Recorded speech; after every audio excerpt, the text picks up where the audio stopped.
Today, Agnès and Guy will present a webinar titled The 12 Antennas of Consciousness. Thank you, Agnès and Guy, for your willingness to serve. The session is yours. Thank you, Sherry. Guy, you're muted. Well, I know someone who has better thing to say than me, so I let her speak first. Anyway, welcome to this webinar. And we're going to do a moment of silence. You might want to call it worshipful meditation or a moment to connect with God within. What a revelation it has been to all of us to know that we have a divine indweller and that we can commune with that divine indweller, communicate and even collaborate. So that's what we will do, is to connect with our personal God, and then Agnès will bring us out with a short prayer and we'll start the webinar. Thank you all for being here, by the way. Thank you, God, for bringing us together here. Thank you for this platform where brotherhood is first, and where we're going to be able to share our own experiences of senses and discover together maybe different ways of considering them and using them to be of service for you and for the others. Thank you for all these people who find an interest in doing your will every day. Thank you for blessing them, and thank you for being with us all the time. Amen. Amen. Amen. Are you curious? Did you hear my question? Are you curious? They did. Yes, they did. Okay. By a show of hands, who's curious here? Okay. Well, if you're not curious, reading a book like the Urantia book, you need to be curious. And you know, the Revelator are telling us that the love of adventure, curiosity, and the dread of monotony, these traits inherent in evolving human nature, were not put just to aggravate or annoy us during our short sojourn on earth. So I think one of the things about studying the Revelation is we become curious about many things. It really opens our mind. It really expands our horizon. And I think it's good. Not only we have a cosmic perspective, but even our perspective as human being is greatly enhanced. And what a blessing to know that we can truly be sons or daughters of God through living faith. And what an experience we're having, and what a clear path the revelation is giving to each of us. So whenever something comes out of the book, and I've been studying 21 years and making the best, to the best of my ability, to live the teaching, when someone point out something to me that I haven't grabbed my attention, especially when it's concerning human beings, I'm telling you, I become very curious. And this happened about a month and a half ago. A friend of mine who's here today, and we were talking about human being and the constitution of the humans, and we were talking about the senses. And he said, have you paid attention? There's a quote in the book that tells how many senses we have. Have you ever pay attention to that quote yourself? I didn't. Did you, Jeannie? You pay attention to that? Ah, that's good. Well, we're truth seeker, and we're truth finder, and we're truth experiencer. So I think it's important to discover new things. And I know when we talked to Jeannie about a month and a half or 2 months ago about doing a webinar, we thought, we'll do something on what is the soul. Obviously, we all have different ideas of what's the soul, but the revelation is really illuminating our mind on that topic. But that quote is only one sentence in the old book. and they don't talk about it. So it's up to us to seek what are these senses. So I'm reading the quote. It's in paper 49, section 4. You've probably seen it in the invitation. The average special physical sense endowment of human being is 12. Well, I don't know if you're like me, but I've been taught all my life that we have 5 senses and probably a couple more. And we'll show you a video about why it was like that and why many people still think that they have 5 senses, because they're connected, each of them, to an organ, external organ of the human being. And then that quote obviously led me to seek other quotes where they talk about senses. There's many in the book, but this one is really interesting. They say that even the native of Central Universe, the Avonian, that are perfect being, possess 49 specialized forms of sensation. So even when we're perfect, we have forms of sensation. So is it because that's how we really feel the external stimuli that comes to us? Are they useful to our inner life, to our spiritual life? Is our body more important than we think in our spiritual quests? And then we read the Urantia senses are 70. So that means when we get to the dimension world, we won't have 12 senses or an average of 12 senses. We will have 70 senses.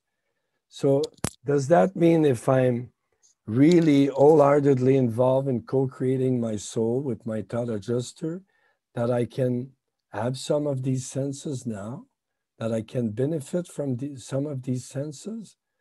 So all of that are questions. And hopefully all together by the end of this webinar, we will have find some answer. We're not scientific, you know, we're not claiming we're neurologists and we know about all of it. But, you know, it's really interesting to know ourselves as human being. And for me to discover that we have 12 senses really got me enthused about discovering them and trying to see if I can do something with them. So a few other questions is, how important are these senses in our daily living? What can we do to be aware of them and use them better? Are we just taking them for granted and say, well, it just works and that's it? It's like our mind.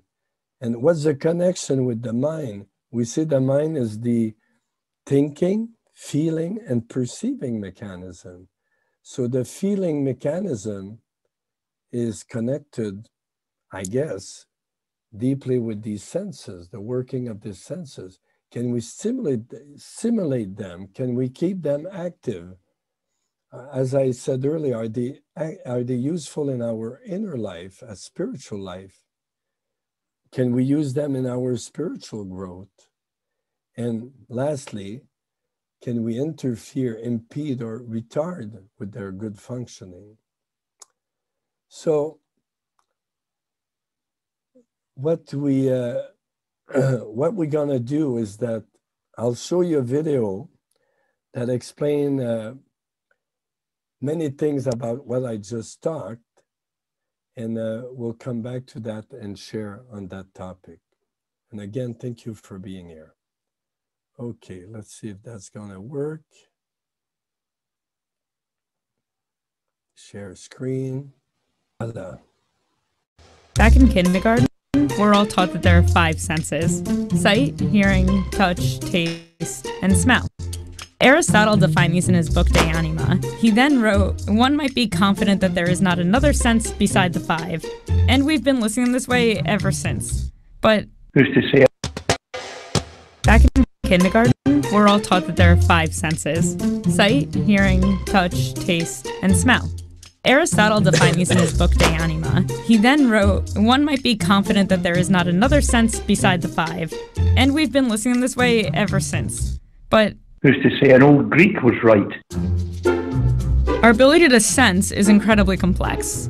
When Aristotle came up with his definitive list, he linked them to visible sense organs. But modern neuroscience recognizes there's more to it than that. If you close your eyes and put your finger near to your forehead, don't touch it, how do you know where your finger is? It's because you have position sense, called proprioception. That's Bruce Sturry, a Scottish genealogist and author who wrote about sensory perception. You can open your eyes now. If you get up and walk around, do you trip over your own feet? Well, hopefully not. Your sense of sight prevents you from walking into a wall, but proprioception tells your brain where your feet are, so you can walk without falling over yourself. And this is different from just feeling the ground under your feet. Scientists believe this sense works with receptors in your joints, ligaments, and muscles to give you an awareness of your body. It's also why your Little League coach told you to keep your eye on the ball. You didn't need to watch where your hand was in order to catch it. It doesn't stop there. There are actually some pretty extensive list of other senses that vary depending on how you define them. By their popular definition, senses are restricted to 5 sensory organs. But what about the organs that didn't make the cut? There are 2 sensory organs in your ear alone, and they're both responsible for very different things. One picks up sound waves for your sense of hearing, and the other maintains balance or equilibrosception. We can stay upright because there's a vestibular system inside our ears. It's made up of fluid-filled semicircular canals and small hairs that pick up movements. The brain combines signals from the vestibular system with other senses to maintain balance. Try standing on one leg. Easy, right? Now, shut your eyes. It's hard to do that with your eyes closed, at least without practice. That's because vision makes it easier to balance as it clarifies the orientation of the world around you. This partial reliance on vision is also why some people get motion sickness. When the movement you see around you doesn't match the signals the vestibular system is sending to the brain, you get disoriented. Organs aside, the list of senses really starts to expand when you define them based on receptors in your body. We'd arguably have to list thousands based on smell alone. Or we'd create subcategories like we already have for taste, based on an outdated taste map. Touch can be broken down into categories too. When you hold your hand over a hot stove, you can feel heat without touching it. That's thermoception. It takes an entirely different group of receptors in your skin to recognize changes in temperature. We can also separate things like pressure and pain. These are different sensations based on different receptors that send signals to a different part of your brain. Listing just 5 senses means we're leaving out a lot of things that actually keep us alive and functioning on a daily basis. And don't even get me started on the senses we don't have. So this begs the question, is teaching 5 senses really the best way?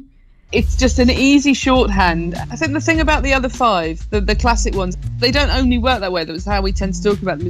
It's about the outside world. When we're young, learning these 5 senses is a really simple way to make sense of the world around us. These senses are often based on external stimuli. And because we have visible organs to link them to, they're easy to test in a classroom. We can touch objects, hear music, see the classroom, smell a flower, taste our lunch. But what happens when we feel hot or cold in a room, or we lose balance and fall over? These senses are hard to ignore, but they can't be classified as the ones we learn. We don't have a lot of conscious awareness of how complicated our physical bodies are when they move about the world and the processing involved in that. Because as soon as you do think about that, then you have to start thinking with these issues around sensation within the body. Learning 5 basic senses is a pretty good place to start. But next time you stub your toe, think about that sensation. It's one of the many senses your kindergarten teacher never told you about.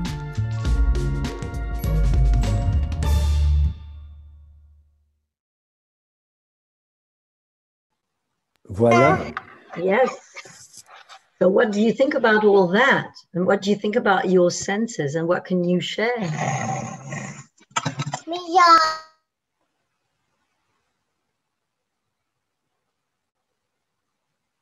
I guess that nobody took conscious that they had senses. Nobody's answering. Do they work well? I'll give it a shot. Patty. Okay, Patty. Yeah. I mean, I hate to be so concrete with it, but most of those that they were detailing, besides the 5, really fall under the category of feeling. So they're expanding on feeling, but all of those actually are feeling senses. But like they say, there's a great deal of complexity to each one of those that one takes for granted, probably. Well, thank you, Patty. Well, have you ever reflect on the, Jeannie, you said you reflect on the senses, and you were, your attention was grabbed by this quote. So have you ever thought of what the other senses would be? I have tried to imagine what they are, but it is difficult to me. I can identify the equilibrium. Is that the word, equilibrium? That is a sense that I think it's another sense, it's different. But the other, I agree in that many of the senses described in the video can fall within the other senses. This is my opinion. Thank you. Thank you, Jeannie. John. Yeah, thank you. Morning, everybody. Good morning. Yes, that brought to mind at the end of the evening after I watched the BBC News program, I turned out the lights in my family room, and so the whole first floor is dark. And I walk in the dark to the stairs and upstairs, and I realized that I'm seeing in my mind's eye, I'm seeing where the couch is, the chair is, the piano bench, but I don't see it, but I see it, if you know what I mean. So that to me is a very concrete example of a sense learned by the habit of seeing this in the daylight, but then when it's dark, I haven't bumped into anything yet. Yeah, very good. Thank you, John. Baxter, you want to share what you just wrote? I was contemplating the other possible senses, and I know there's a very concrete sense that gives me an insight when somebody is speaking to me. Maybe they're being duplicitous, or maybe they're very sincere. Maybe they're sad, maybe they're hiding a feeling. I don't know, it seems to me like a sense. That's the gist of what I was thinking. Well, very good. We're going to look at that very shortly. Yeah, and I would like to give a little story about that. I've got a granddaughter. She is 6, turning 7 soon. And 2 weeks ago, she told me, Mamina, you know that I know what other people are thinking and what they are feeling. And so, well, I didn't deepen that, but I said that it was a very good gift to be able to feel and to think what the other person is thinking. So it's a bit like what you've just shared, Baxter. And really, is it something that has been developed, or was it already there? Because when I hear you saying, well, I think you are older than my granddaughter of 6, but that little girl of 6, she says that, and you say that. So was it there, and did you have the opportunity when you were younger, like she is, to have somebody saying, okay, that's very interesting, and it's a talent, and you have to cultivate that? Or was it just afterwards in a later age that you developed that? So that's very interesting. Thank you for sharing. Thank you. Well, as we saw in the video, this Alfonso wants to say something. Okay, Alfonso, and then I'll share something else. Hi, everybody. Hi, Alfonso. I'm just curious about what is that when a person, mistook you for another person, or think that you are that person, or simply tell you, when they say hi to you and they approach you and says, I know you got something to tell me. What is that attract others towards other person? Just believing that is something that it made me say, you look like my brother, you look like my friend, you look like they approach you believing that you are that person, or you look like that person, or you think that you got a message for them.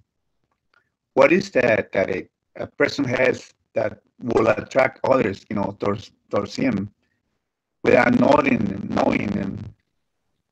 That's most to me occasions, and I just feel lucky that I can always attract others, towards me without not even know them, but I always leave a message for them, or always start a conversation around that, in that particular moment. But I just don't know. I just feel like it's always been with me ever since I was young, that I would attract others, my friends, that always come to ask me for advice or how this should look, But I don't know, what do they see on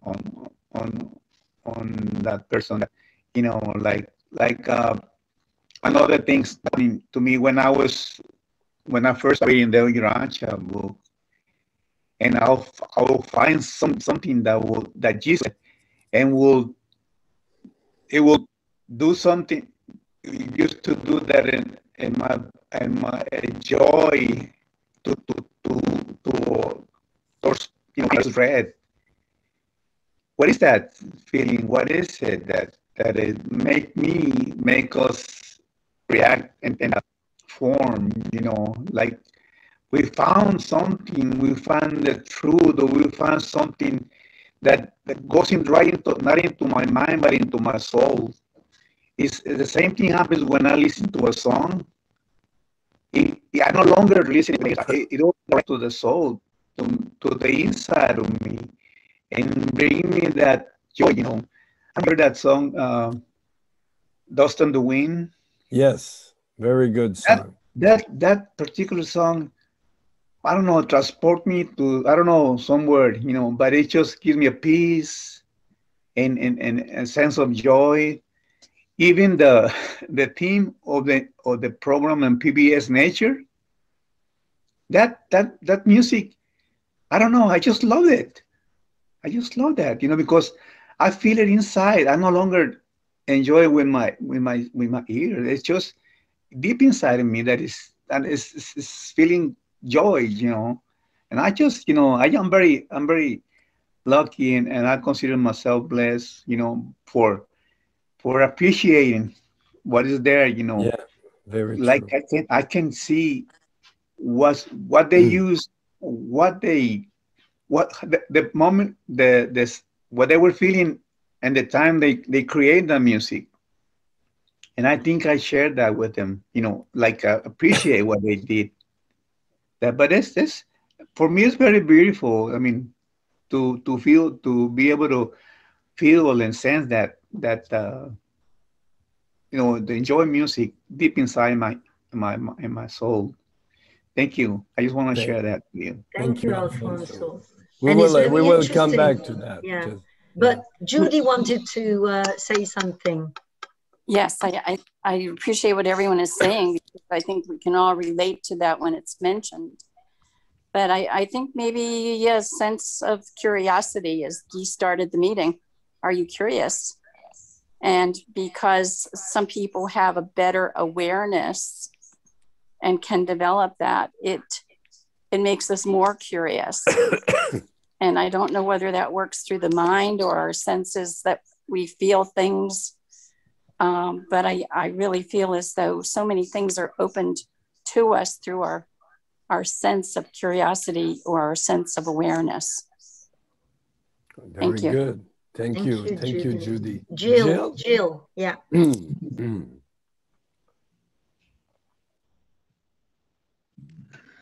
I was just thinking of the concept of good vibes and bad vibes. And one example is people who are house hunting, and they go into a house and they just have either a really good vibe, this would be a lovely place to live, or there's just something about this house that doesn't feel right, without it being anything they can identify objectively. And I've also heard of cases where people who had that feeling about the house find out later someone had been murdered there, for example. Well, thank you, Jill. It reminds me again of something. It was when I was pregnant of my first daughter, and we were trying to find a house, and I visited a house, and it was a friend of my husband who told us that that house was on sale. So we did visit it. And as soon as I got in the house, I felt uncomfortable. And I said, I have to get out of here. And then I learned that a mother let her child die in that house. So I don't understand where it came from, but it did come to me that it was not the information. It was I was not feeling comfortable. And I was attentive to that uncomfortable thing within me. So thank you, Jill, because, well, you reminded me of that experience. Thank you. Well, thank you. You know, we're all explorers here, and we all explored this topic together. And I think when we're going to leave here, we're going to have more things to process. So, you know, this theory of the five senses was done 2,300 years ago. And about nobody put it in doubt until maybe 100 years ago. It's only very recently that people start to think that we probably have more senses. And we saw that it was in the treatise, the anima, or on the soul. And you know, when it comes to sense, maybe it's a problem of definition. The first theorists of the senses, starting with Aristotle, would have focused their attention on the so-called external senses to an organ or which allow us to detect environmental information outside of us, to the detriment of the internal senses that many of you have talked about already, which inform us about the state of our own body and the way our body, our organism react to external stimuli.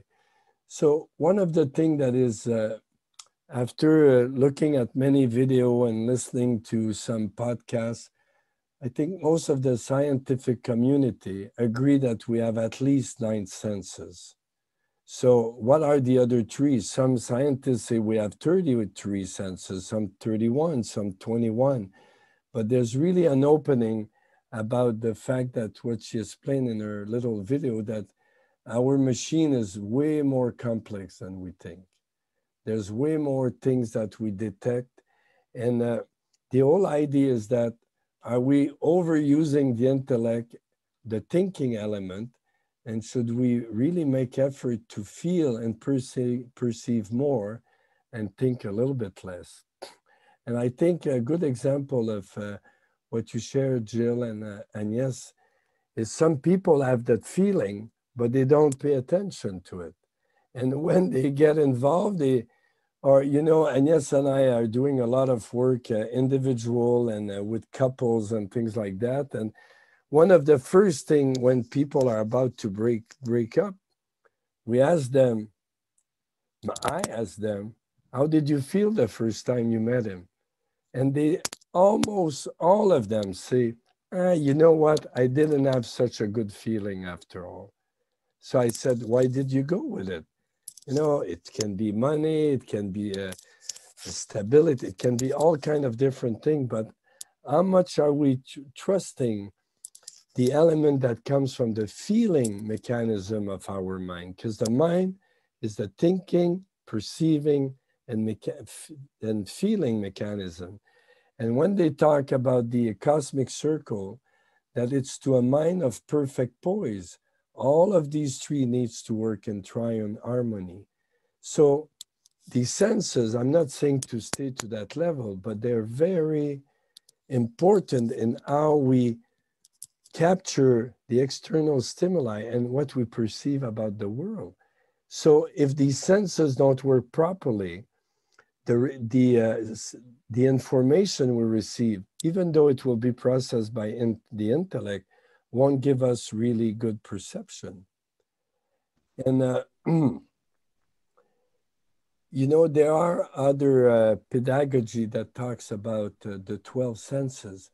But is there anyone that want to share about another senses they think they might have, and maybe if it's not clear? And then we'll talk about other people that talk about the fact that we have 12 senses. Again, there's all kind of things to verify and all that. We're not scientists, but we are human beings with senses. Yes, Judy. What about the sense of precognition, where people have definite information that they feel confident enough to speak about it, and then all of a sudden that manifests, and it's just not a one-timer thing. It could be people who have that ability to receive some kind of pre-information before an event happens.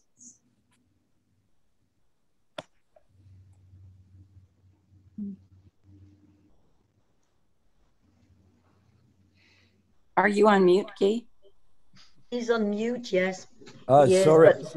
Thank you, Judy. But Bruce would like to say something, maybe in relation with what Judy just shared. And then maybe Baxter, you can share with us what you just wrote. Well, you know, it's interesting to, you know, the book's telling us that there's 12 senses. We recognize 5, but there's these other ones that we really like the video did. You kind of identify them, although we don't have a clear identification with them. But it seems like all this is like, I think what Judy said was, it's related to feelings, you know, all these things, even if it's taste or sense of smell or whatever, it all works right into what your feelings are, it seems like. And then I think the next thing is, you know, where does intuition come into this? You know, intuition, it's, I don't think it's necessarily a feeling. It's more of a, you know, what is it? It's one of the 7 adjutant spirits, right? So, you know, they seem to kind of start mixing up. And like I say, you get to mansion worlds, and if there's 70 of them, you know, you got a lot to learn. But so I think it's interesting how it all kind of, you know, kind of meshes together. And it seems to come in, everybody seems to be kind of talking, it all kind of ends up coming into feelings in a certain way. I don't know. But I think that intuition and all the other, you know, even worship and courage and all the other ones, you know, that I wonder, you know, there's a whole mix there that maybe plays into what these other, you know, 7 are. So. Thank you, Bruce. It's true that it's all part of the working of the mind. When knowing that the mind is the thinking, perceiving, and feeling mechanism, and all of that needs to work in triune harmony, they're all connected. And the adjutant are the first spiritual influence that we receive to uplift the mind or to make the mind works better and better.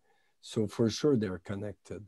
But that will be another topic in another webinar, because I think it's something we can delve into.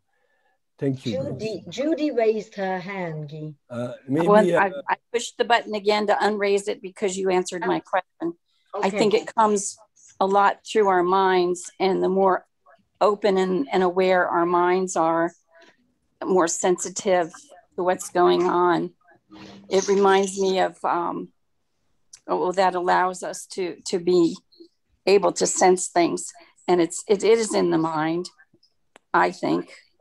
And it just depends upon how occupied or preoccupied your mind could be. And with the creatures on the other planets, 3-minded ones, I can only imagine how busy they must be if we related to our creature being with the 2 brains. It surely is astounding to think that there's a whole super spiritual area of the brain that we could eventually maybe evolve into. Well, and our mind can become a morontial mind. You know, obviously that can bring more senses. Yes, Sherry. Oh, sorry, I don't see where I can raise my hand, but it's okay. I can sense the difference between a thought that comes from my own ego and an urge, a truth, a thought that comes from the thought adjuster. I can sense the difference in quality, in tone. I mean, it's so clear to me. I always know. I mean, it doesn't happen very often. It happens as the book says, in times of when I'm really needing to hear from my thought adjuster around a particular issue. But the few times that I've experienced the consciousness of that thought coming from my thought adjuster, I've noticed the difference in every way. It is truly a still, quiet, certain, kind, efficient voice. And so I think that could be one of the spiritual senses that we probably don't talk about or not aware of, but for some of us that might be something that's in play as well. Some of the morantial senses. Yeah, very true. Thank you. Very true. And I would like to come back to something that Bruce mentioned. It is with worship. And I think it's you who said that. And I wonder well, how do you experience your senses when you are worshiping? Do you feel a difference? Because that can also give us maybe some thoughts to ponder on.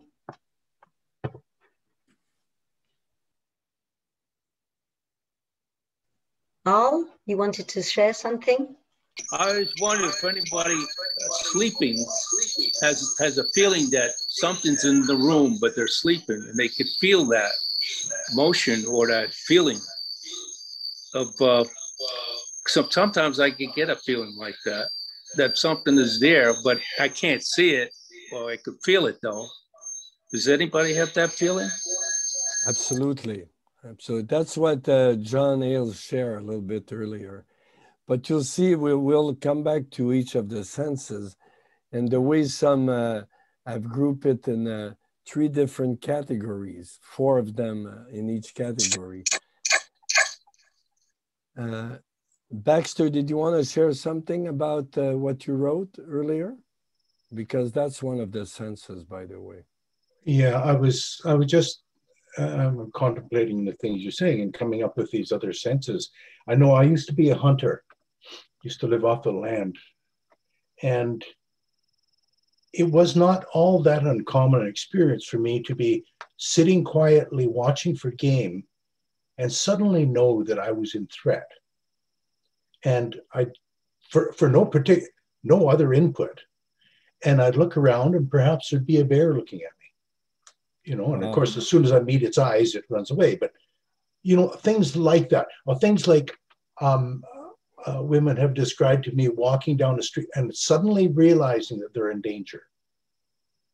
And so they go in a store and they come out and they never do identify perhaps what the danger was, but they knew it. And that's a legitimate sense, I think. And I think we can identify, I'm sorry.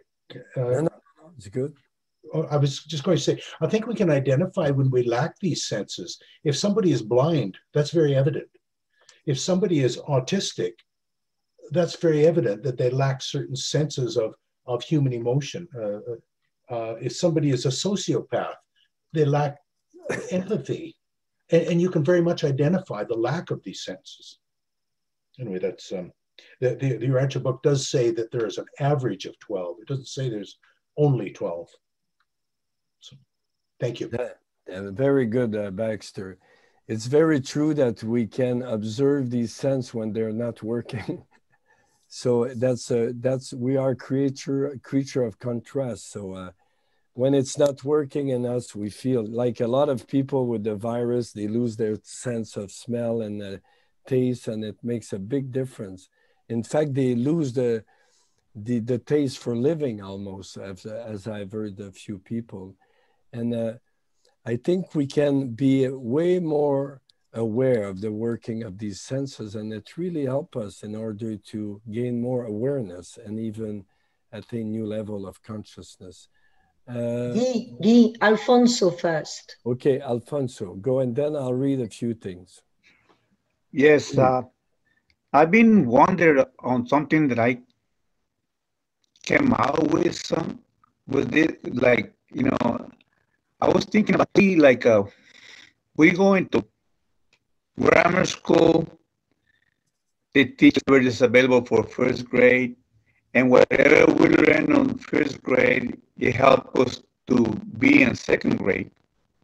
And as we all know, from second, third, whatever we learn on second, it will help us to be much better on third, you know. And I was thinking about us reading these revelations. Are we growing? I mean, are we developing something? Are we becoming more spiritual awareness? Aware of the spiritual world, or the spiritual sense of the world in a spiritual way? That's what I try to figure out. Why, you know, there's lately, you know, as I'm getting old, you know, I'm just 70. I turned 70, and I kind of like I thought there was, I don't longer have anything to learn about, but then I found this group that there's a group on orthography, you know, how to write, how to write, and then I just found out the value of writing or reading the word properly, you know, and so you can tell the meaning of what is written or what is being saying. And I just found that as a very valuable, because sometimes in our study groups, we tend to read la la la la la la la la, and we just don't respect the commas, the points, you know. And I go, hey, wait a minute, you were you trying to say this or you're trying to say that? Please respect the comma or the points, you know, and then say it, because it means something. It will sound different the way we tend to read, you know. And then what I was now pondering is the value, or like how we properly speak. How can we manage? I don't know if you remember how Jesus was able to with his words bring joy, bring comfort, bring you know, just being in lately, being more careful of how I speak, how I talk, what I have to say. And like you were saying, it takes to be aligned, you know, mentally, spiritually, you know, physically, to mean something, to say it right, and to make it, because people will react. And how you say it, you tell them to, you know. And there's something that I say, oh, thank God I've been able to appreciate this and to learn and to practice. You know, it's just like I said, maybe the way we've been allowed to read these revelations, you know, and something has happened to us, you know. Something, I mean, if we're trying to find the truth and the real values, something has happened to us by conducting ourselves into that direction. If we're looking for the light, maybe we got something, you know, some sparks somewhere. But there's something that I just found out and came out with, you know, like that.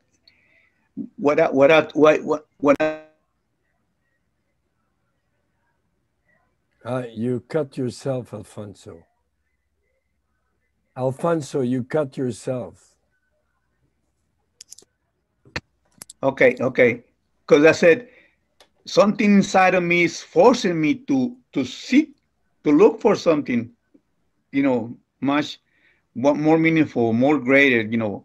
it's what I have learned in the last 20 some years of being in contact with this book, you know, that is asking me to, hey, you got more. Hey, you can, come on, force yourself, you know. And I go like, yeah, okay. So maybe I sound crazy to some, I might sound stupid to some, but I know how to say, you know, I had to talk about it.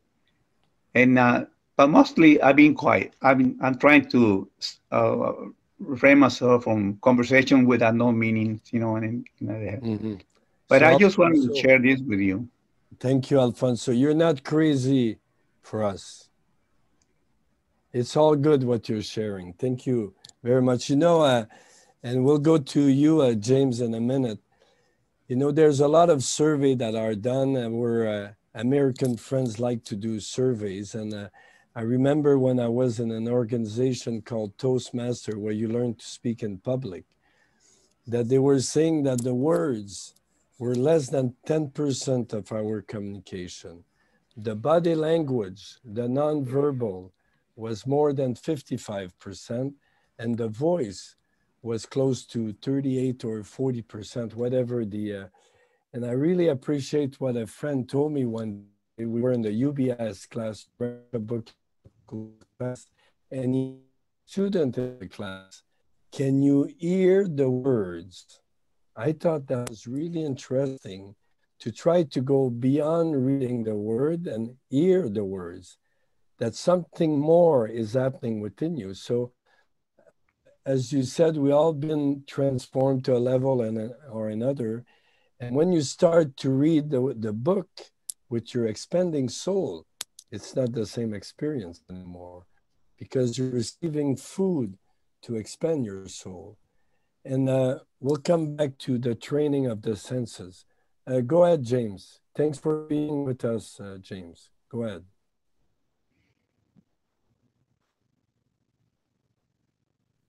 Okay. I'd like to share with something that Sherry had begun. I want to share a sense of a truth meaning emerging. It was the other day I was, in the morning I had gotten up and I was just getting ready to get my day started. I was not focusing on anything particularly. When I became aware of the meaning of a truth come into my mind, and it was sort of like in a sense like if you ever been to the ocean early in the morning, you see the sun coming up over the horizon very, very slowly, and then gradually goes into full impact. This is where this thought was. It was just, it just kept expanding and expanding until I got the full flavor of it. I'll share that thought with you in just a moment. The other thing that I've also observed as well is that when this process began, it can be inhibited, especially if you having a thought that conflicts with the lower value that you have. It kind of stops. And it stops altogether because there's resistance to it. But if there's no resistance to it, then it just continues to develop until you finally have full development of it and you recognize it, as she said, as a thought of value that's projecting its meaning from the thought adjuster. Recognize that it's a truth. I'll share two things I'm going to share with you. Now, this thought that came to me, which is very relevant, and it said that basically it went something like this: that unless you act on the value, truth, meaning that you already have, you will not receive any more. You may receive the words, but you won't receive the meaning of it or the value of it. So this resistance thing is very important. And just not a few minutes ago, about 10 minutes ago, I was thinking about a problem that we have in the movement. And this thought started coming towards me where I was beginning to recognize it. But it encountered resistance and it fell back. So I just wanted to share that with you about this sense of emerging force that you recognize to be other than self.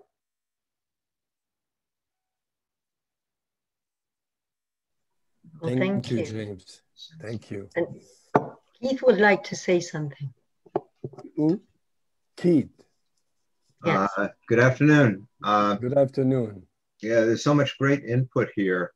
I had put on up there on the chat a sense of compassion. We talk about people having maybe a great sense of compassion more than others. And perhaps that ties in with intuition. But then I would think on the Urantia world that we would have a far greater sense of telepathy. That's something that we sort of sense, you know, that someone is on our mind, and suddenly we get a phone call, or we phone someone and they say, hey, I was just thinking of you. There's some sort of communication going on there that we aren't so very aware of. So thank you. Well, that's really good, Keith. I'm gonna come back to it a little bit later. Definitely, and we know that Adam and Eve sense of telepathy and families. So living on Jerusalem, they're morontial beings. We got to be morontial when we get to the mission world, but we know that I start now. If we are wholeheartedly involved in developing our soul with our thought, morontial life starts right here, right now on the planet. So it makes sense. Have new sense.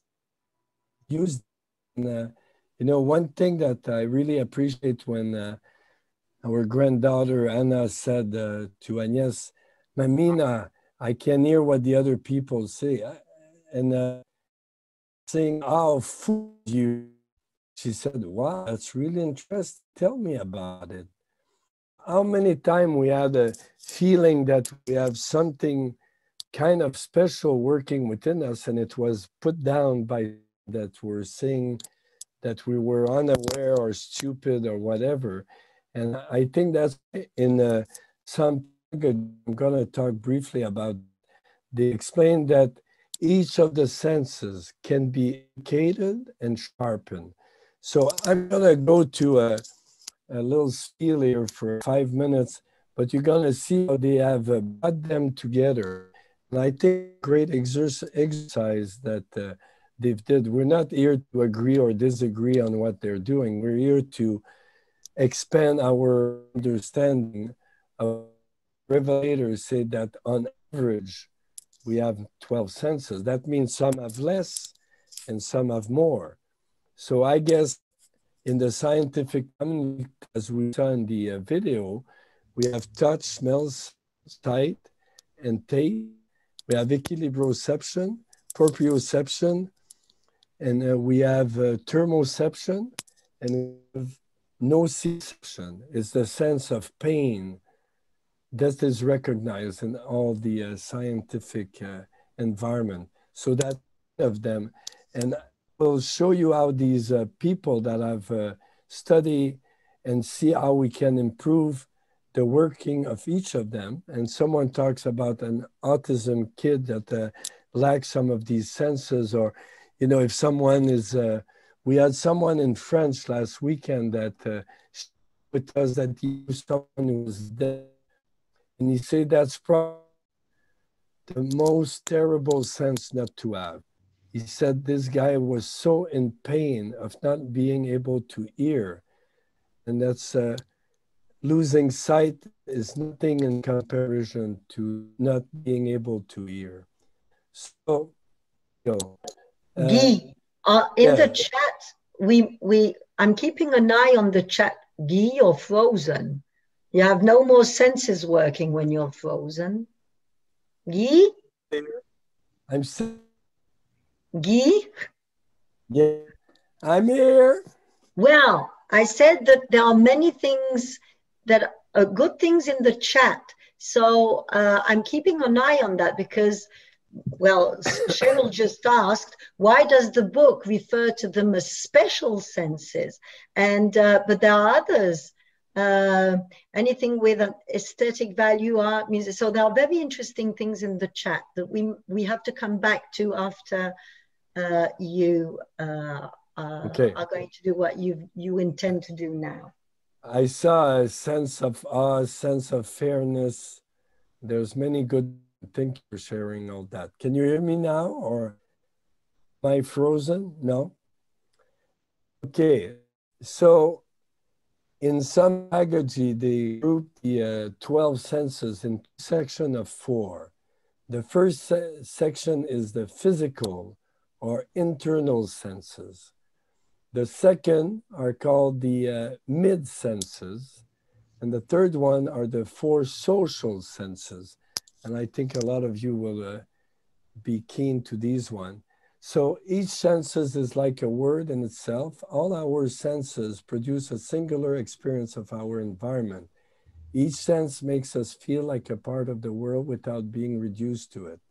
The senses allow us to differentiate our deep individuality from our environment and our physicality. It is considered that we would particularly develop the bodily senses or physical senses between the age of 0 to 7. The mid senses between 7 and 14, and the social senses, we began to stimulate them more around the age of 14. So the body senses or physical senses is me as a physical being. It's more inner feeling. The senses of touch, which by the way, by all the experts is known as the most important. Agnès will share something about babies that are not touched and what happened to them. The senses is linked to the skin and serve as a limit. It's our impassable border. It indicates to me that what I meet is no longer me.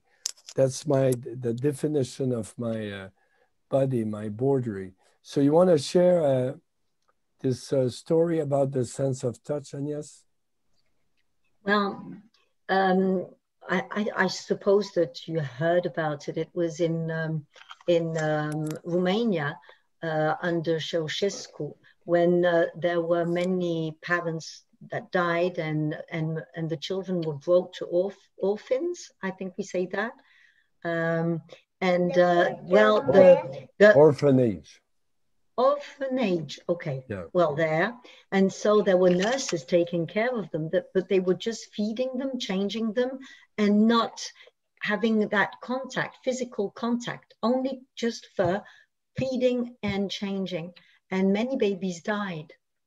And the sense of touch, I listened to a video, and well, we are with very small children, and a granddaughter who is in hospital at the moment. She's just 1 month old, and the body contact with the parent is very important, because a child under 1 month can only see at a distance of 30 centimeters, which is not, I don't know how in inches, but not far, and doesn't recognize voices, doesn't hear before they are 1 month. So if the parent is trying to reassure the baby just by the voice, it's not working, because the baby, the only sense which is connected, it is the body, it is the touch. And so it is very important, and it's important all our life.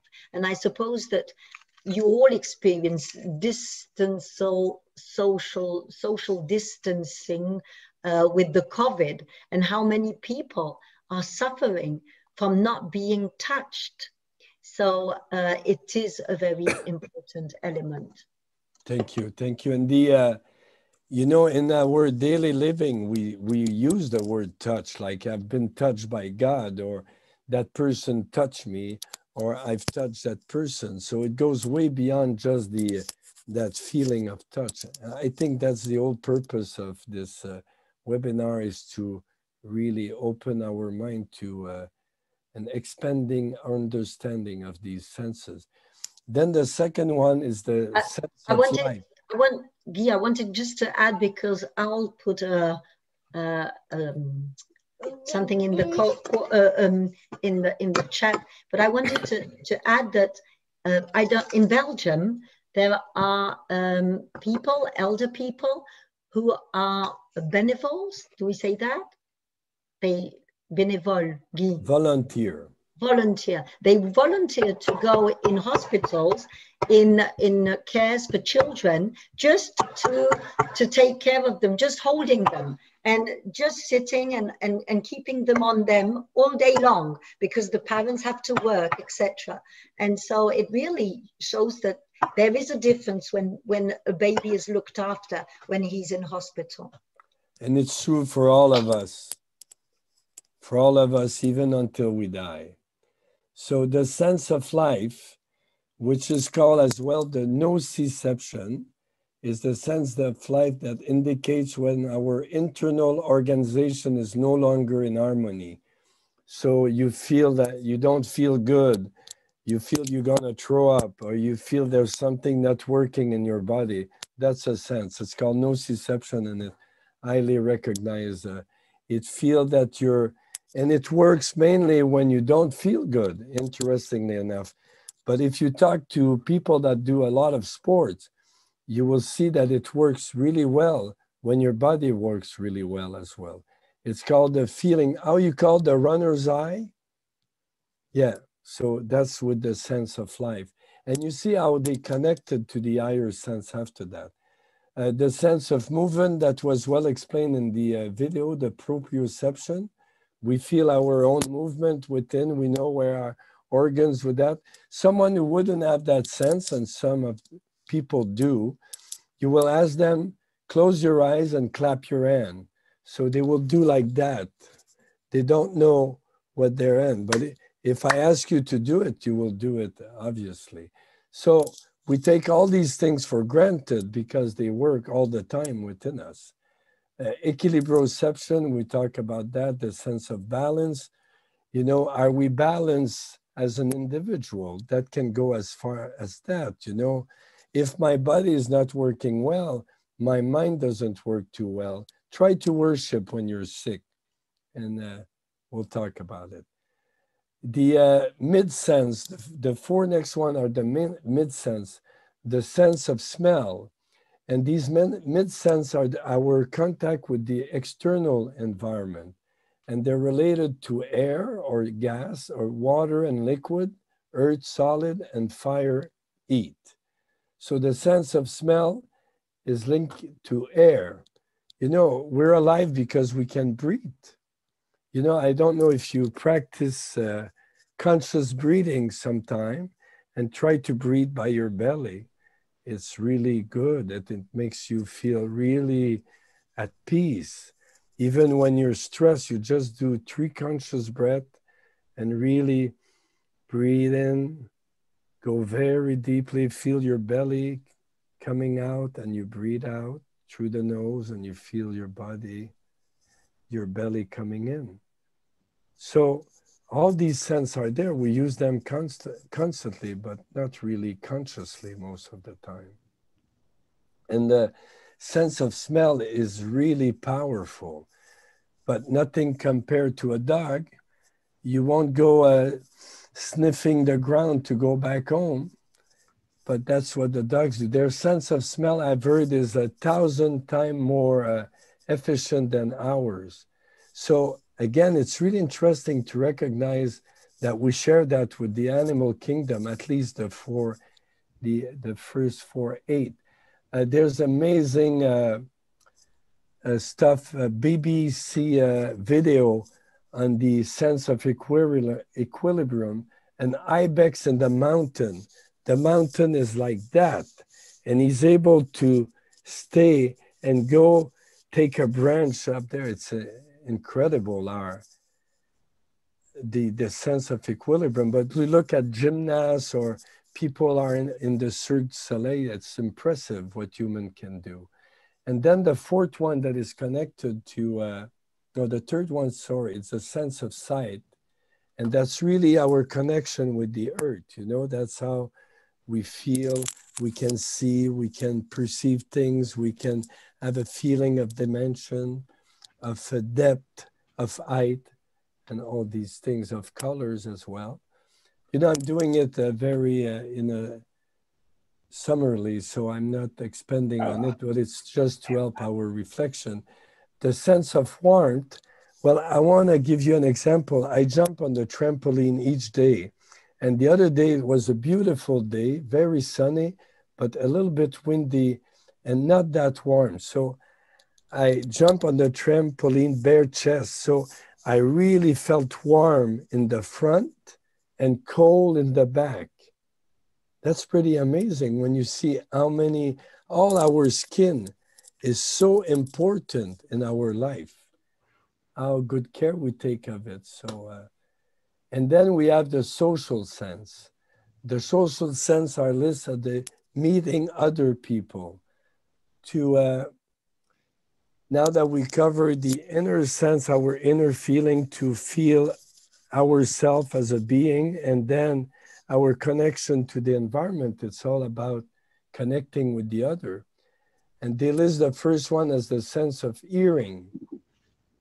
Someone, Alfonso, you talked about music earlier, and that's something that should be really developed in kids, you know, to develop that sense of hearing, to be careful not to hear loud music all the time. It can destroy hearing. Then the sense of language or communication. Many of you talked about that it's our movement towards other. And most of our language, anyway, it's not even using words. You know, you can meet a total stranger, like you said, Alfonso, and you feel there's a connection. Or the same thing with someone that, I don't want to have anything to do with that person. So language here is not used as just words that we're saying, but like a communication or interaction with other.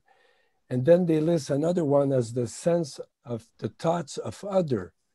You feel the thoughts of other. You feel what's happening within them. It would be really connected with some of you share about the sense of compassion. And what Agnès shared about Anna, feeling that she hears what other people are thinking.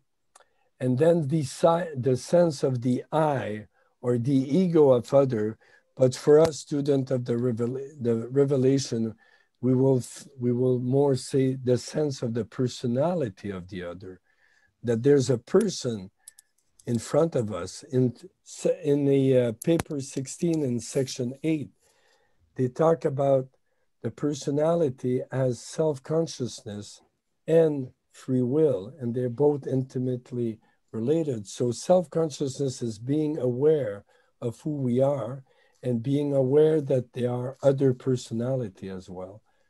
So how can we educate these senses? What can we do about it? So in this pedagogy, and I'm going to show you a chart, they say that the first sense, the sense of touch, is connected with the sense of the personality of the other. Isn't that interesting? That this sense of touch go way beyond. It's about connecting with other people. The sense of life is connected with the sense of thought, of the life within the other individual, which is not just organic, but it's a whole organism that is at work. Then the third sense, the sense of movement or proprioception, is connected with the sense of language, which is our movement towards the other. And then the sense of equilibrium is connected with the ninth one, which is the sense of hearing. And as we saw in the video, they're both come from working within the ears. So I'm going to show you the, hold on, the connection that they make on their chart. And you'll share with us what you feel. I need to put it on the back. Here it is. Can you see it? Can you see it? Yes. Okay. So to see the lower sense or physical senses, the middle sense or the mid sense that I just enumerate, and then the higher sense or the social sense. So here in number 12, they put ego, but I changed it to personality. And then you see how they're connected, how they work all together. And obviously the mid sense have a lot to do in the good working of our mind, in order for our personality to expand and to be realized. So, what are your comments?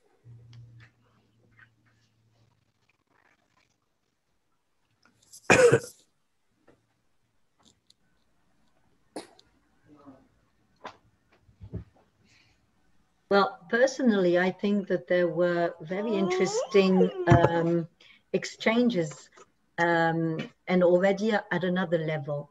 And we were wondering ourselves, is there a connection between the lower senses, all those senses, and our possibility to be connected to consciousness?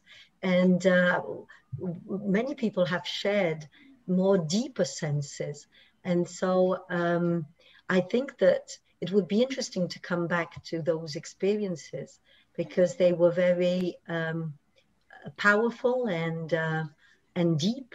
And those senses that we are talking about, even the 5 senses, how can they be gateways to consciousness? How do they allow us?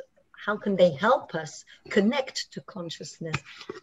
So I think that there were many suggestions and sharings that were going on that path, and feel free to come with what has been shared here, but to come to that kind of higher and profound sharings about your experiences, personal experiences. And enhanced use of our senses.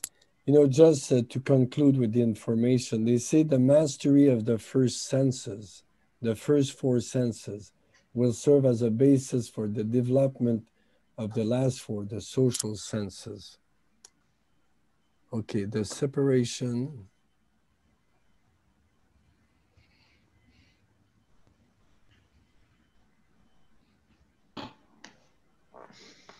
Baxter, you want to share what you just wrote? Yeah, I was just thinking, looking at your chart there, it seems you can flow from one sense to the other sense without breaking sensual awareness, indicating something that the senses are all one ultimately. Yes, exactly. But that they're on a continuum where we're very aware in the middle of feeling that it is, we're very aware in the middle of the sense of smell that we're smelling something. But then we don't recognize when it flows over and becomes taste. All of a sudden we taste something. We're not aware of the movement from smelling to tasting, but that it seems to me that there is in fact a continuum, that they are all part of the same parcel ultimately. Yeah. It's a vague thought, and I'm sorry, it may not even No, right on. You know, and in the research they say that 80% of the tasting sense is in fact the smelling. So it's right on. So, and the same thing, it's interesting in popular language, say, I cannot smell that person, or that person is cold, or that person is really warm. And I think it goes with all these senses that heighten are used in a better way, in an expanded way. And they all work together. It's like the adjutant. They all seek a personal reception in the individual, but they're made to work all together in harmony. So sometimes when we separate things, it's just to make sure that all of that function well within us. So is there one of them that is kind of weak, or it's been unused, or, you know, they talk about in these teaching, and that what I've read date like 2-3 years ago. So it's not considering the pandemic right now, but they say one of the really big damage to kids is the overuse of screen, and it damaged their sense of sight greatly. They're not trying to alert in a bad way, like, oh, it's bad. No, they just say they have realized. And how many kids we see now that have glasses? Way more than when I was young, for sure. So these are, elements that have been given to us by God or through the work of the life carriers that are amazing, then you realize how come it took 550 million years for the life carrier to come to a human being. That's amazing work. I don't know if any of us can be that patient.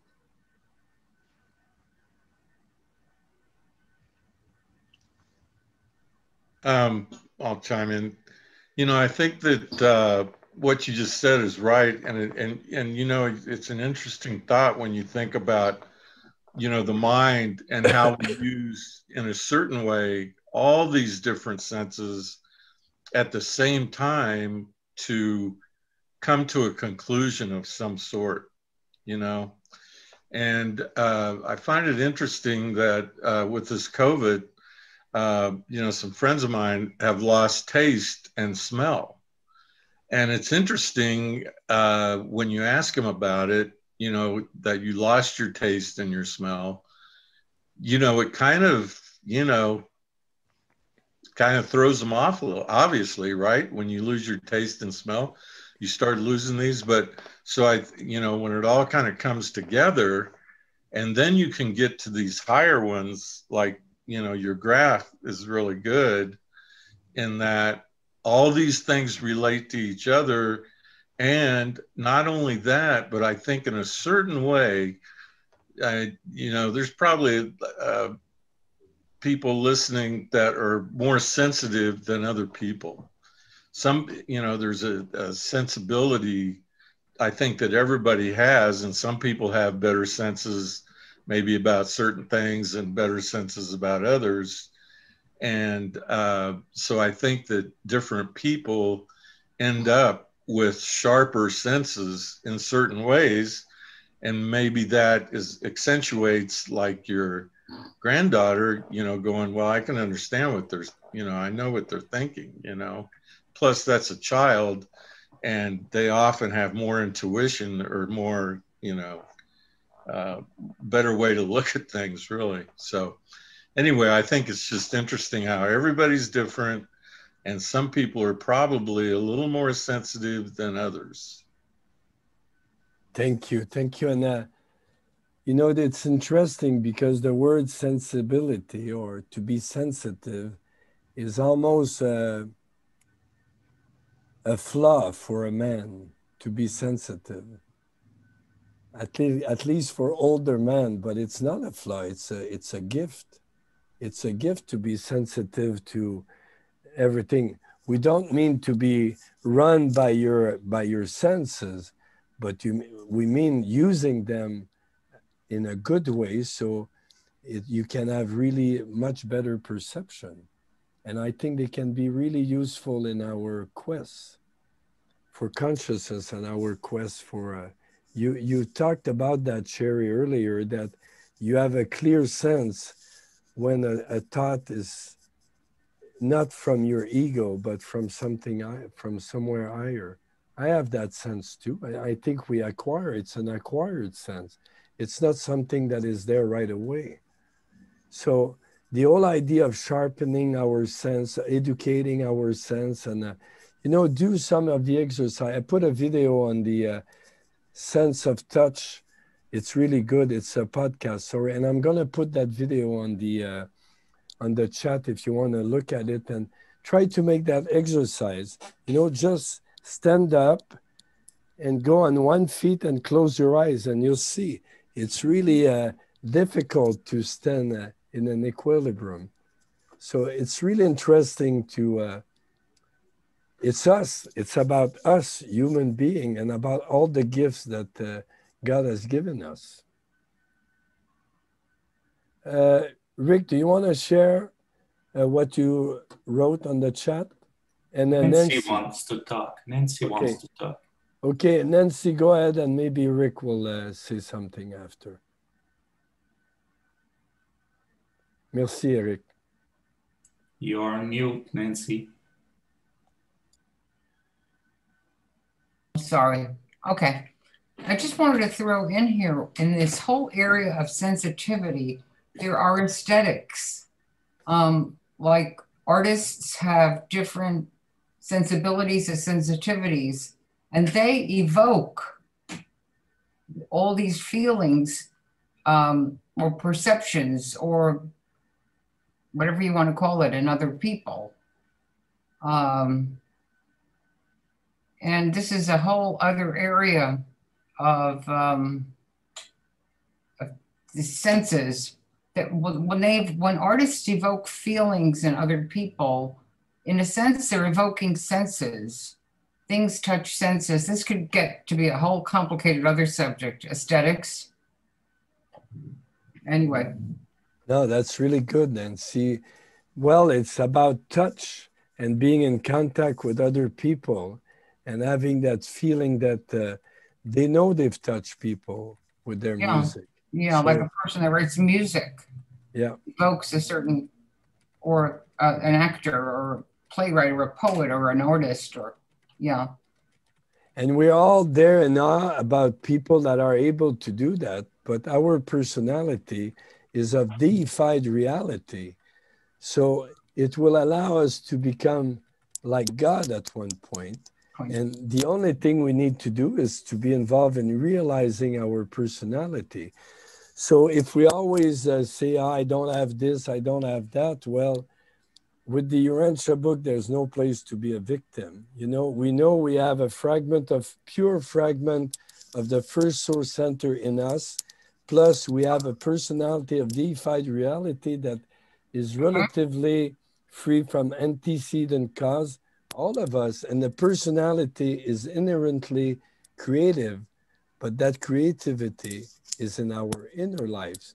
So maybe what the artists do is they just allow more time for that inner life in order to connect. And, you know, when I put a class together for the UBIS or when we do a webinar, you know, with Agnès, I know my personality is creative. That's how God wants it. God wants us to be creative. It's not given just to a few, it's to all of us. Sure. And when we are in that process, when we are creative, it brings us a lot of joy. When we're helping someone get out of trauma or a situation that is not, we need to be creative.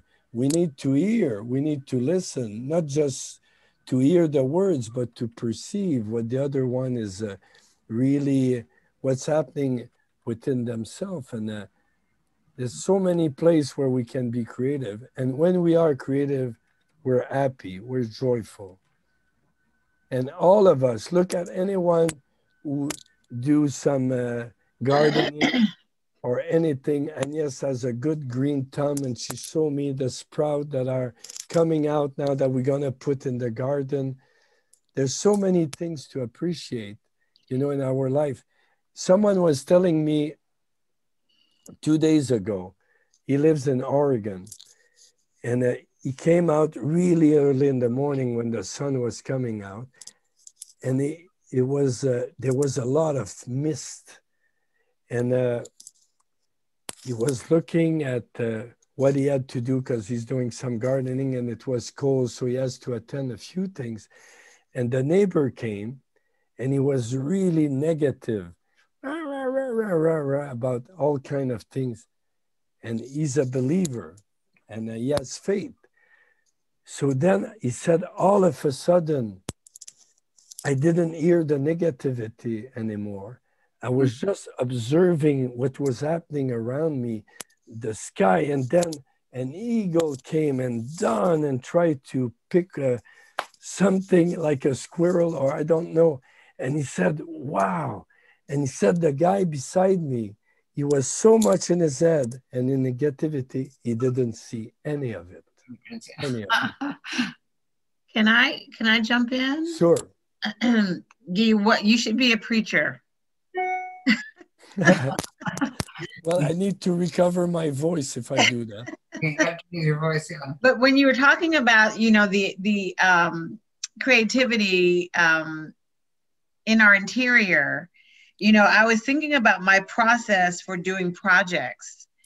And my process is, so let's just say, Guy, you and Agnès know I'm putting together a course on on spiritual wellness that talks about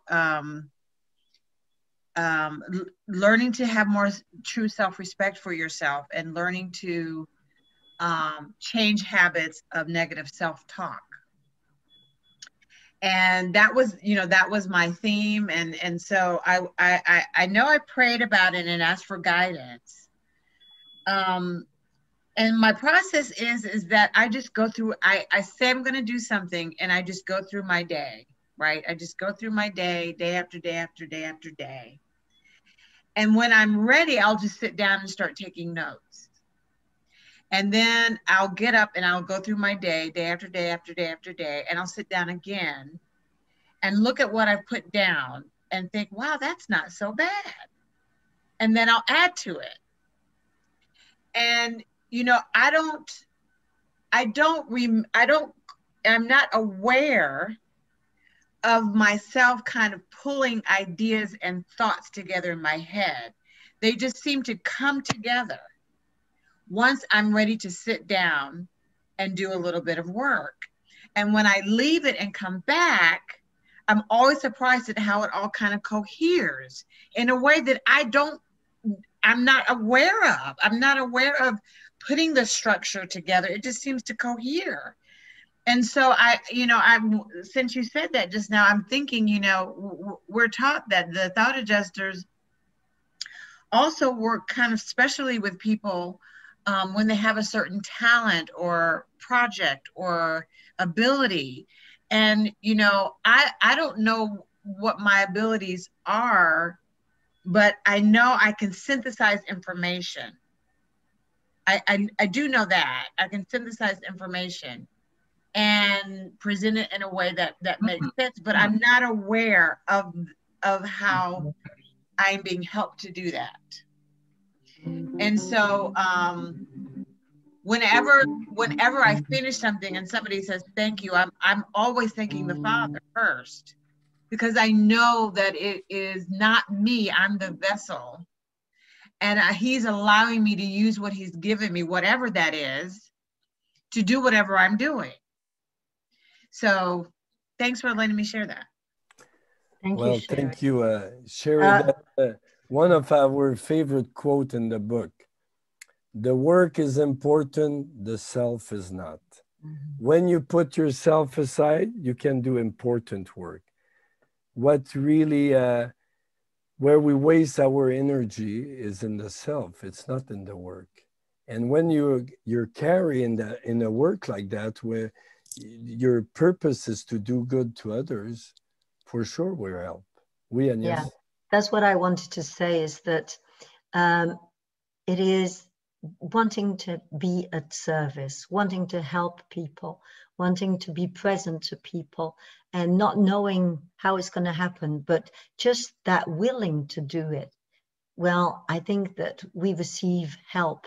And I think that when Guy was saying, you know, listening to someone, but listening behind what that person is saying, knowing that those are words, just words, but feeling what is behind that, their not well-being. And when you really want to help a person, well, it happens. I remember of a person who came here, and she contacted me and she said, if you can't receive me in 1 hour, I'm going to commit suicide. I said, okay, so you better come. And that person was just in front of me, and she was going from one thing to another thing. There was nothing coherent in whatever she was saying. And I said to God, how can I help that lady? I think I'm going to help her, saying that I'm not able to help her because I just can't feel the thread. I can't see in it. And I said to God, help me. Otherwise, I'm going to say to this person, well, I'm not the good person to help you. And at that moment, she said, I've even been to Lourdes. Lourdes is a place in France where the Virgin Mary came. And so when she said that, she opened the door for me to be able to talk about God and say, well, so you turn to higher than you. And she said, yes. And that was the way in. And so really it's just, I think it's much simpler than what we think. And we are discovering the tools that God gave us, like you just shared your talent, synthesizing, Sherry, your thought and bringing it easy for others to understand, etc. Well, I think that we are discovering it when we are willing to be of help to someone. But we don't know about it. If we don't help, we don't get to know it. We don't get to discover what are our talents. And they say in the book that we are going to have to bring those talents and say, what have you been doing with those talents? Because we are gifted beyond what we think. But the only, for me, how I discovered my talents is being at service. And there, God is serving me while he's serving the other person. But I'm just wanting to be of service. But he's doing the job, not me. Amen. Hallelujah. Well, she can be a preacher too. Alfonso, go ahead. Thank you, Agnès. Hello again. Oh, your sound is bad now. I sound bad? I'm sorry. Yeah, it was bad earlier, but now we can hardly hear you. Can you move your screen or maybe get closer to the mic? Can you hear me now? No? Okay, now it's better. Okay. Yeah, don't move, stay there. Okay. Well, okay. that was something I was told when I was a preacher to become a priest, because the way I used to talk, they say, why don't you become a priest? Why don't you go to the, but that was something that I was told very young. Now, what I was saying is that being of service, for me, it's always, I don't look for situations. The situation comes to me. When something happens when we were at this conference in Illinois, Oak Park, Illinois. Are you listening? You hear me? Can you hear me?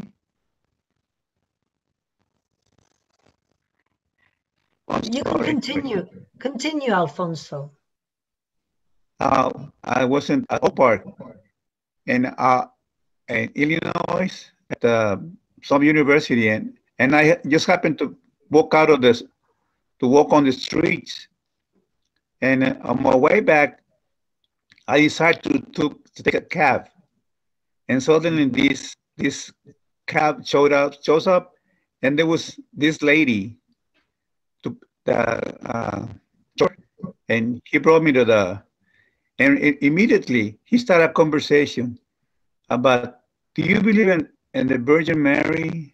And I spent 2 hours with talking to her, just with that first question she asked me. And then I saw Paula from the,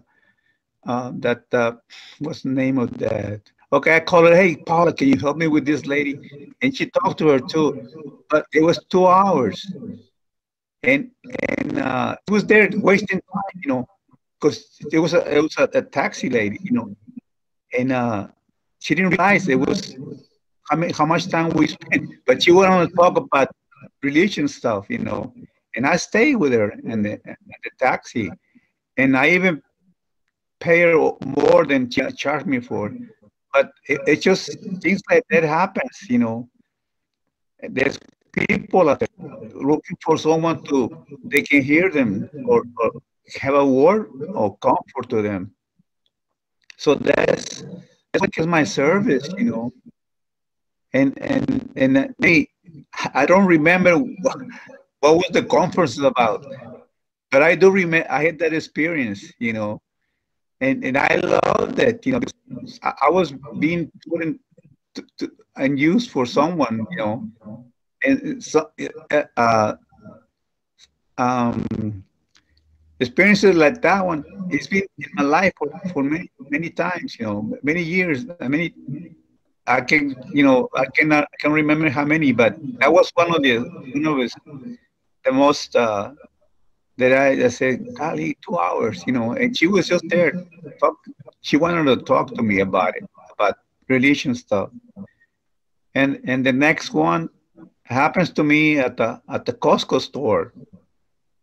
I was watching this, I was looking at this furniture, and beside me there was an Arab, a Muslim lady from Africa. And she asked me, hey, do you think that will fit in my living room? And I said, she looked at me and I look at her and she started crying. She began to cry for no reason. I said, are you okay, lady? And Muslim women not supposed to be touched by a man. And she allowed me to touch her. I said, are you okay? And she started telling me, oh, my husband died. My daughter left the house and all these problems. And then I called my wife. I say, hey, come in.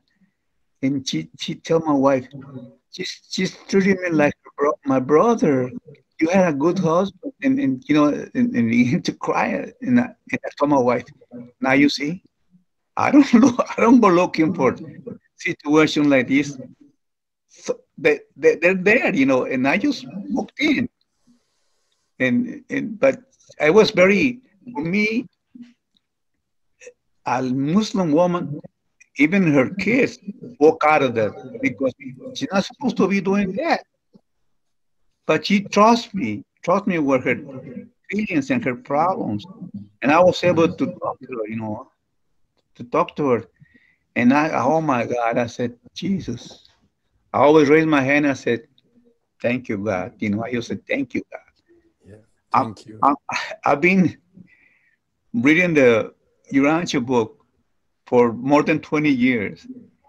And I might not remember things, you know, that in the book, but maybe that's not my talent.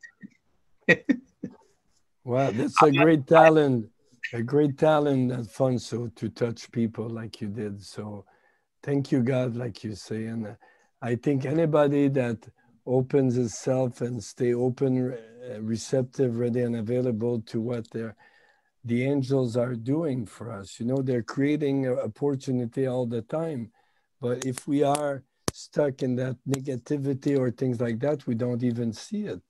And there's opportunity like that all the time happening to all of us. You know, Agnès and I were in Israel, and, you know, one guy was wanted to take picture of his 2 daughters. And, you know, we're tourists. You know, he didn't want to talk to us, or he didn't want to, but I just asked him, can I take a picture of the 3 of you? And he couldn't refuse that. It was a very special moment. And right there, the wall of separation broke down right away. And a few minutes later, another Jewish man with 5 of his 8 kids was there. And he started to chat with me. He thought I was Jewish from New York. We talk, and then at the end, he say, are you Jewish? I say, no. And then when he left, I give him a handshake and a hug, and he was kind of surprised, but he accepted. And then the kids ask him, can we hug him, Dad? Like, you need the permission from the dad, you know, because of these elements of separation. There's no separation. And, you know, the taxi cab is I have a story like that I will share quickly. I'm in a cab. We're very close to home, but we're with friends and they're really tired. So we're in the cab 5 minutes, and I'm in Toronto, and the guy is pitch black. And I ask him right when we get in the car, I say, where are you from? And he seemed really worried. And I say, why are you so worried? And then he answered, okay, if you guess where I'm from, you get a free ride. So I said Ethiopia, but he was from the country just under it. What's the name? I don't remember the name. And then I asked him again, why are you worried? He didn't want to answer. I say, I know why. You're a Muslim and you don't pray each day the way you're supposed to. And he was shattered. He said, wow. And I say, you pray God? He say, oh, yes, I pray God. I say, I pray God too. Is it possible we pray the same God? Wow, it's like, and then he looked at me, he said, okay. And then all in 5 minutes, eh? And then I say, if God, are you open to another vision of God? He said, okay. He said, God is our Father. He said, yes. So I say, if God is your Father and he's my father, you're my brother. I'm white and he's pitch black. And he said, wow. So anyway, by that time we got home. When we got home, I said, get out of your car. I'm going to give you a big hug. And I'm telling you, it made his day, maybe his week of whatever. I don't know what happened after, but I know he was full of joy. And when I got in that car, he was not happy at all. So those called random act of kindness.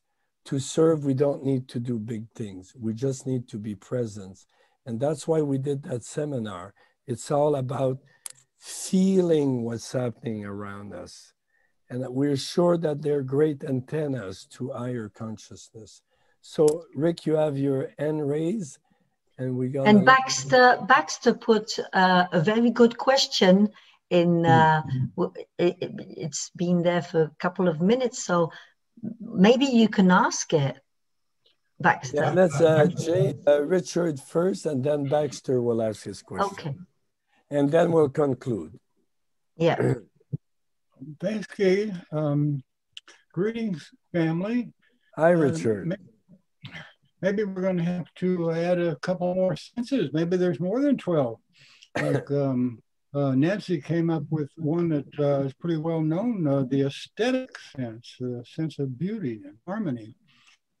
And Sherry mentioned that sense of the satisfaction of service. We all feel that at certain times. But in paper 12, it says, personality creates a unique time sense out of the insight into reality, plus a consciousness of presence and an awareness of duration. And James and Jeannie are having a good conversation about that in the chat room, if anybody was interested. Thanks. Thank you, Rick. And by the way, Rick, some people really appreciate the books you have written. So talking about creativity, that's a great way to touch people and open them to life after death like you did in your books. Baxter, you want to answer? I know you put that. Yeah, in the chat. Yeah, thank you, Guy. I think that was kind of the answer I was, or the kind of answer I was looking for. I'm averse to things that begin with words and end with words. If there isn't some way of actually applying philosophy to life, then it's kind of pointless. And so I guess that's what I was asking. What is the takeaway here? How can I apply what we've talked about today to an actual practical experience of living in this world? And I think that that was a good answer to it, what you gave. Thank you very much. Okay, thank you.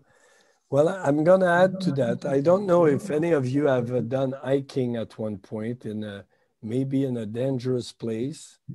And believe me, all your senses are heightened. You cannot, you need to be very present to what's happening because it can be a danger for you. I did that, I remember in Red Rock, one of the toughest road. And wow, at one point I say, wow, if I'm not present, I can fall and kill myself. You know, it's nobody will even find you there. So it's really interesting. You know, I like someone who talks about the traveler. A traveler is someone that is seeking something. You know, he's open to the new and the unknown, and he has all his senses heightened, sense, smell, touch, all of it. So with what we shared today, there's so many other senses, and probably so many other senses we can develop, acquire to the expansion of our soul. You know, you mentioned many of them. Spiritual insight is not a physical senses, but it's surely a sense that we use. Premonition, clairvoyance, telepathy, there's so many of them. And if we have 70 senses when we're going to get to the dimension world, why not having some of them now? You know, it's not about bragging, it's about being useful to the other. And I think Sherry, Agnès, and others have shared that. It's like the more aware we are of our environment, the more useful we can be to the others. We're listening, we're there, we're present. You know, how many times we are stuck in our mind overthinking things. And I like what Sherry shared about preparing a course or preparing something. Well, you know, you want to do good to the others. It's not about us. If we have entered the kingdom, it's not about us. It's about other people entering the kingdom. If we are in the kingdom, we're blessed. All our life is to help other people get to the kingdom. My own kids, my two daughters, I'm trying to find all kind of way to bring them in the kingdom. I need to be very watchful of the word I use and all of that. We're challenged, but that's how we become really creative. And when we are creative and involved in unselfish service, there's nothing better. Believe me, I have another life before studying Urantia book. I thought it was a great life being in the jet set and all that. But wow, there's nothing compared to what we experience when we are in the kingdom and we're useful to our brethren, and when we have been touched by God, by his grace, and he has transformed us. God has given us everything. Look at what we have. Look at just the body. We just reviewed that. Look at this machine. It's so incredible. Our mind too, our personality, the fragment of God. What are we doing with it? It's all our decision. This is all our decision. God has given us free will. Yeah, I wanted to add that we know that God is within us, but are we within him? Are we deciding to be in contact with him? Are we deciding to do his will? And his will is to transform us, and his will is to bring the kingdom of heaven, his kingdom, here where it isn't. So are we an agent of God? Are we a collaborator with him? Do we take that decision? And when we take that decision, everything is a tool. We consider everything as being a tool that can enable us to do that. And we don't know how we're going to use them. We don't know exactly what they are, but we discover through service all the equipment. And I think it's just like a car. I don't know how we say a full equipped car or just the basic car.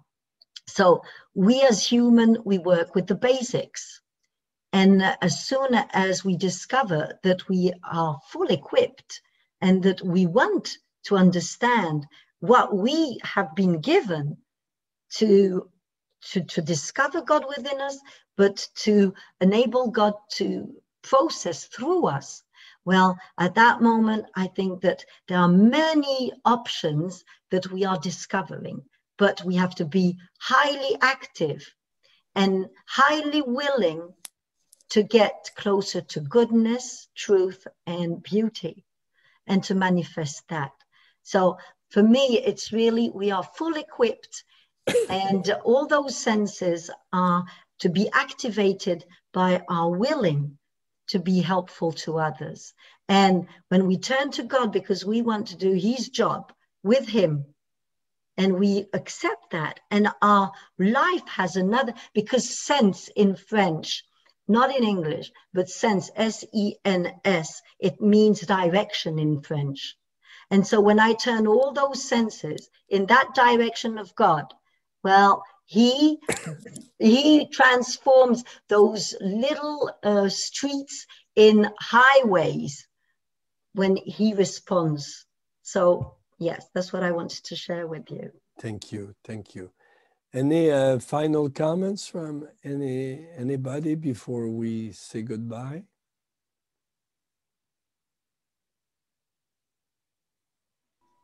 Well, this was wonderful, and I thank you all, the leaders of this, and everybody's input. It really causes me and probably many of us to think in alternate directions, which is so important to our growth. It was excellent. Thank you. Thank you. Yeah, I appreciate it. It was great. Thank you. Thank you, Guy. Thank you, Agnès. Thank you. Thank you, Eric. Thank you, Eric. Thank you. Well, Eric is the one that created that. Al, thank you, Al. You want to speak? You're on mute. You need to unmute yourself. Oh, I put you on mute. No, he's not. You're not. You're unmuted. No, Al Pratt, not Al Farrow. Okay, go ahead. No, I just wanted to say thanks. I really appreciated the fact that you organized this, and we touched on so many different subjects and so many different interpretations of our senses, and how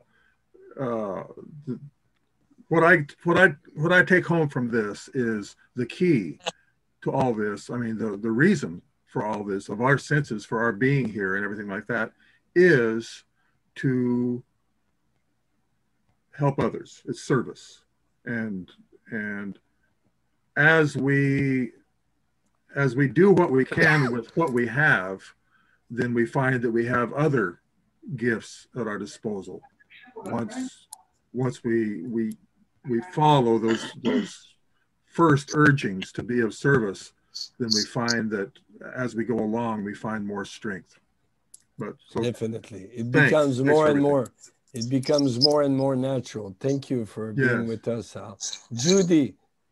I wanted to thank everyone for your input and satisfying my curiosity on what those 12 antennae are. The variation things that also helped and wondered about has really been interesting to hear that other people have had the same experiences. But also, service is important to me. I had been an elder in my church and was really dedicated to service, and I really feel as though through my life, service is of the greatest value for how to share our gifts, because getting gifts is wonderful, but as we all know, especially at Christmas time, it's wonderful to give gifts, and I think we can do that through our service and our worship. Thank you. Very true. The greatest privilege of all personality is worship, and certainly the other one is to be involved in unselfish service, not expecting anything in return. Well, it's very simple. God has given us everything. We discovered that too. Even we have discovered other gifts that we have. And God wants to transform us because we're mere ascending mortal. We need to become more, but we need to let go and let God transform us, not to resist the process. And once we're transformed, God needs us, because this planet is in dire needs of love, the love of God and the peace of God. So we're all messengers of the kingdom. We only need to make a decision. And as Al said earlier, we just need to make the decision to be useful to others. And believe me, the opportunities will come to you. And I wish for all of you, when they come to you, that you don't miss them.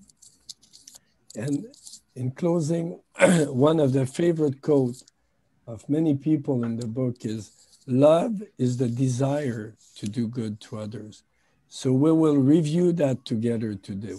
Love is to do good to others, not just have the desire, but to do it actually. So thank you all for being here with us. It was a great moment, certainly a moment of eternity that will stay with all of us. And thank you.